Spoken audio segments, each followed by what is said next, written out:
ইতালির রাজধানী রোম। দেখেন গাইস, আজকে আমার বিবি ভালোবাসা যত্ন কইরা আমার জন্য বানায় আনছে আলুর দম। উফ, দেখতেই সেই লাগতেছে রে ভাই। এক কথা অসাধারণ লুক। প্রত্যেকটা আলু আমার চোখের দিকে তাকায় আছে আর মুখ ভাবতেছে কিরে কি করস, এরকম খাবার দিয়া এত কথা কস কে, খা তাড়াতাড়ি। তাহলে কথা আর বাড়াবো না, কি বলেন? চলেন বিসমিল্লাহ বইলা শুরু করি। দেখেন দেখেন, নয়নের মনি, চোখের জল, আলু, বিসমিল্লাহ ওয়ালা বারাকাতিল্লাহ।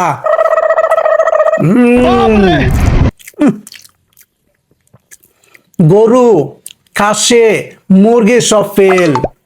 ওগুলো বলবে যা এক ধারে যা, আমারে চালায় নে। ভাই,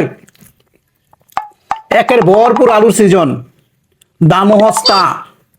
এরকম আলুর দম যদি এখন না খাই কবে খামো বলেন? আর আলু এই সময় কিন্তু খুব দুর্দান্ত লাগে। নতুন আলু আর পুরান আলুর লাগে কিন্তু একটা পার্থক্য আছে। এই সময় আলু খেতেই মন চায়, উড়া দুরা। হম, শরীর দেহ সব আলুর মতো হয়েছে, তারপর আলু খাওয়া ছাড়তে পারি না। কারণ এটা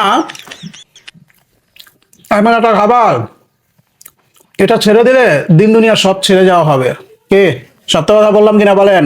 যদি বলে থাকি অবশ্যই কমেন্টে জানাবেন, আর লাইক কমেন্ট শেয়ার করে দিবেন, আর চ্যানেলটা সাবস্ক্রাইব করে দিবেন। টিকটক থেকে দেখলে ফলো বাটন প্রেস করবেন, করবেন কিনা? হুম হুম হুম